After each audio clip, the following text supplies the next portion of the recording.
Salut à tous, j'espère que vous avez la plus grande forme. Je suis très heureux de vous retrouver aujourd'hui pour une nouvelle présentation d'une nouveauté manga. Et aujourd'hui nous allons parler d'un shoujo, comme quoi tout arrive sur ma chaîne. Et ce shoujo, c'est bien entendu Teach Me Love. C'est bien entendu un shoujo du genre romance tranche de vie paru aux éditions Soleil Manga. C'est un manga de Ai Hibiki. Au niveau des parutions, le Japon a déjà 5 tomes de parus. La série est toujours en cours et concernant la France, le tome numéro 2 paraîtra le 6 juillet 2016. Dans cette aventure, nous allons découvrir une jeune fille qui se prénomme Rei, qui est une jeune fille que l'on pourrait dire assez distante, assez méfiante envers les garçons et totalement coincée. Mais nous allons également découvrir un autre personnage qui est un jeune homme nommé Mahiro, qui lui est un véritable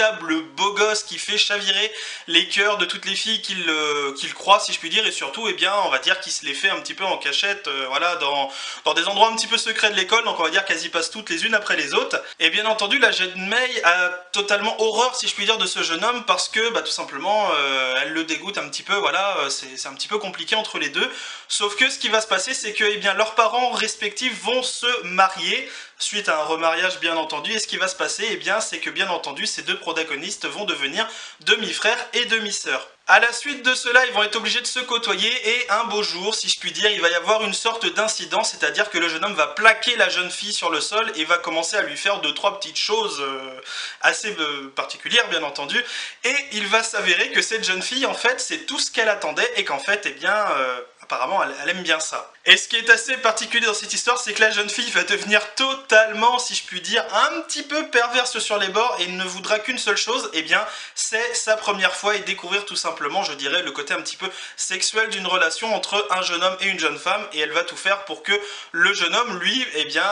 adhère un petit peu à ses propos et se lance, je dirais, dans cette aventure. Voilà. Alors au niveau du manga lui-même, j'aime vraiment la couverture malgré le fait qu'il y ait bien entendu un énorme caressage de cuisses, si je peux dire, dès le début. Donc je précise tout de suite que ce manga est pour public averti parce que bien entendu il y a des scènes un petit peu olé olé, donc voilà, c'est un petit peu normal que ce soit, si je puis dire, pour un public averti. Au niveau du chara design, eh bien je suis vraiment fan, j'adore vraiment les traits de l'auteur, les planches sont très bien détaillées, on voit beaucoup, si je puis dire, de détails sur tel ou tel personnage, comme vous pouvez vous en rendre compte par vous-même. Alors évidemment, je vous cache un petit peu les scènes un petit peu olé olé, bon, pour vous montrer, voilà, un petit peu, on est quand même sur quelque chose d'assez particulier au niveau de ce manga, comme je vous dis, bien entendu, c'est pour public averti. Alors, personnellement, qu'est-ce que j'ai pensé de ce manga? Eh bien, très honnêtement, j'ai passé une très bonne lecture, j'ai vraiment adoré le concept de la jeune fille qui est prude, qui est là, oh mais les garçons, c'est tous des goujats. Et puis en fait, une fois qu'elle se fait un petit peu attraper, bah tout de suite,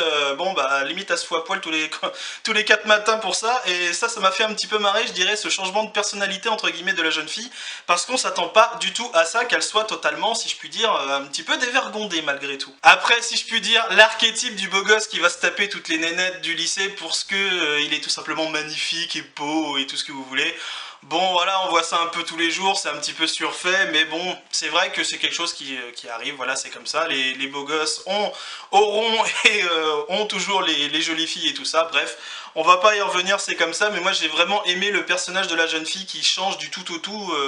suite à un petit plaquage, si je puis dire, à l'ancienne sur le sol, et ça m'a beaucoup amusé, donc ça a été vraiment un shoujo qui m'a beaucoup plu, même si vous savez très bien que sur ma chaîne, je ne suis pas un grand friand de shoujo, je crois que j'en ai que 2, donc voilà. Enfin bref, c'est une lecture que je vous recommande si vous aimez bien les relations amoureuses qui sont un petit peu plus basées, si je puis dire, sur le côté un petit peu charnel de la relation. Après, c'est une lecture que je vous recommande si vous êtes tout simplement curieux de découvrir ce titre. C'est ainsi que va s'achever cette vidéo, j'espère qu'elle vous aura plu. N'hésitez pas à me laisser des commentaires pour me dire si c'est un manga qui vous tente, si c'est un manga que vous avez déjà lu, que vous n'avez pas du tout aimé, bref. N'hésitez pas à me laisser vos commentaires, n'hésitez pas à partager la vidéo bien entendu, et je vous dis à très bientôt pour une prochaine vidéo manga sur ma chaîne. Salut à tous!